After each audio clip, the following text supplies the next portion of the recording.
कृष्ण हरी जय जय राम कृष्ण हरी जय जय राम कृष्ण हरी जय जय Ram Krishna Hari. Hello hi नमस्कार, मी नंदा बजाज तुम्हा सगळ्यांचं स्वागत करते टेलीगप्पामध्ये. इंद्रायणी ही मालिका तुम्ही बघतच असाल, पण आता मालिकेचा एक नवीन प्रवास, नवीन अध्याय सुरू झालेला आहे आणि मालिकेतले कलाकार सुद्धा आता बदललेले आहेत. त्याच निमित्ताने कलाकार इंद्रायणी म्हणजे सगळ्यांची लाडकी कांची शिंदे आपल्यासोबत आहे. तुझं स्वागत आहे, कशी आहेस? मी कमाल मजा.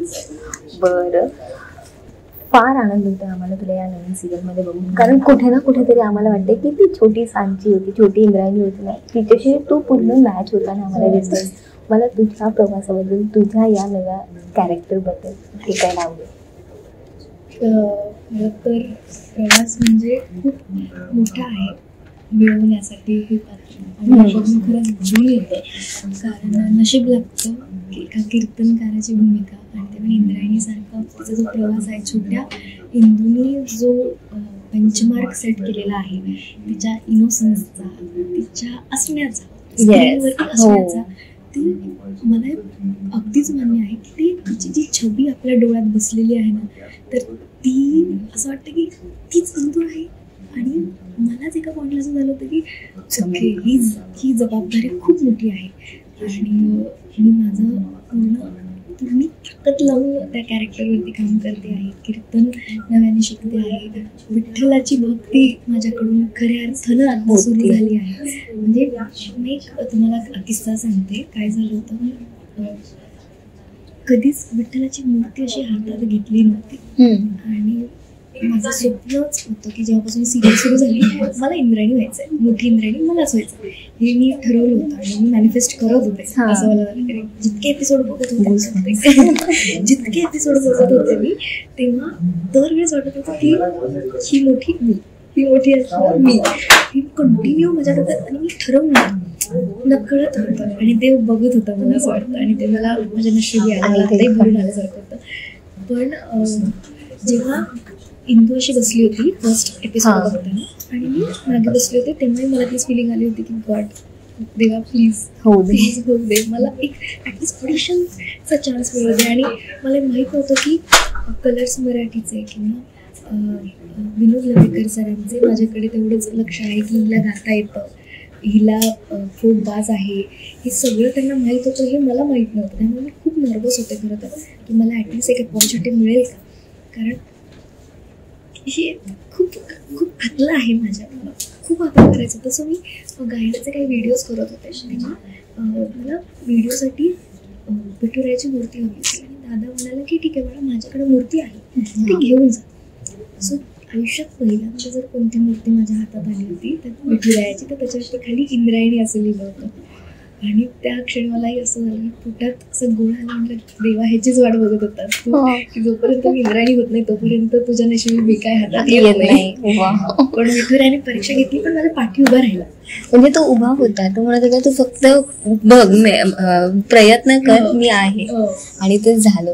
बरं, तो पहिला कॉल आला किंवा ती पहिल्यांदा ती म्हणाली की चल तू ऑडिशनला ये, तो मोमेंट काय होता, कसा डिस्क्राईब करशील? एकतर मला खूप मेसेजेस येत होते की मोठी इंद्रायणी तू पाहिजेस, कारण की समज मी स्टोरी टाकली होती आपली सांची सोबतची, कारण की बाळ जवळच आहे, ते आपल्या सगळ्यांचा लाडका आहे.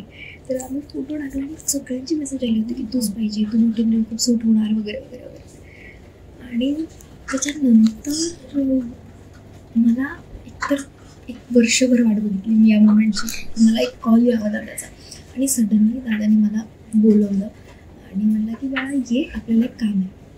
मी सांगितलं नाही कारण की दादाला माहीत होतं मला हे. सो विनोद सरांनी कॉल केला आणि म्हणाले ये. मी गेले आणि बसले असे की आता जर मी ऑडिशन घेणार आहे आणि ते इंद्रायणीसाठी. मला झालं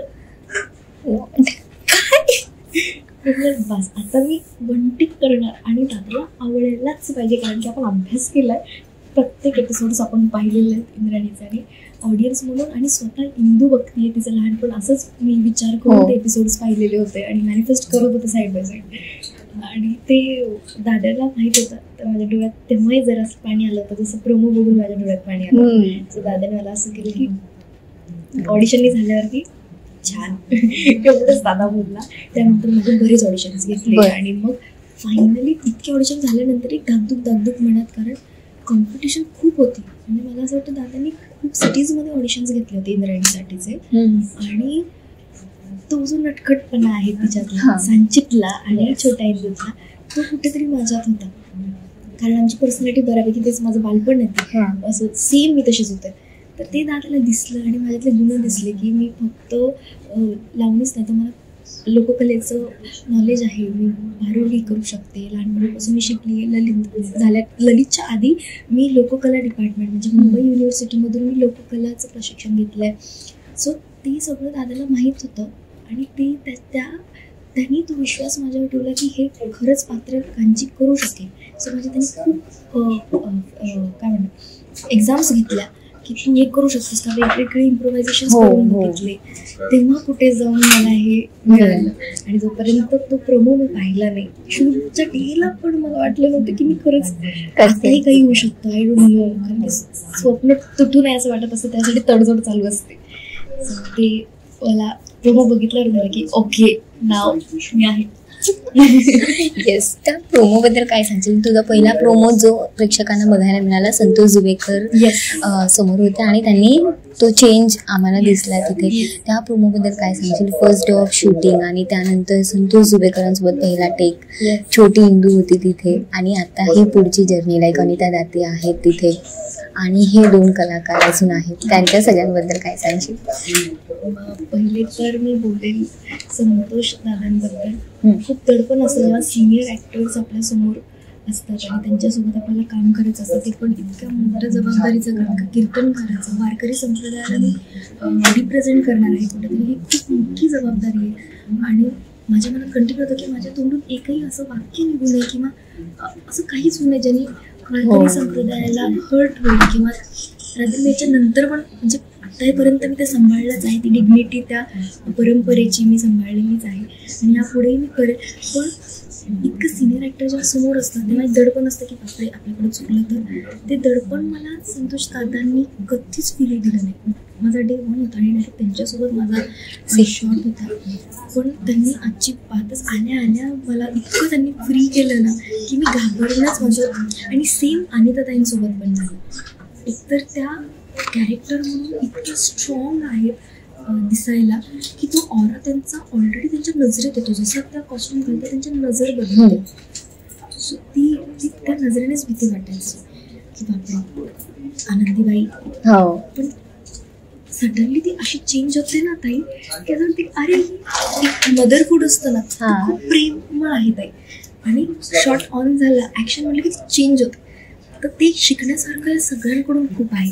आणि माझे ॲक्टर्स माझ्यासोबत माझे 2 हिरोही खूपच सपोर्टिंग आहेत आणि खूप मजा करतात. असं वाटत नाही की काम करतो, नाही तर इतकं ऊन असतं आणि सगळे काम करत असतात. पण क्रूचे युनिटचे एक नाही एक जण तितक्याच मेहनतीने आणि आपुलकीने आपली मालिका शूट करतात आणि त्यामुळे बळ मिळतं की नाही सगळे आपल्यासोबत आहेत.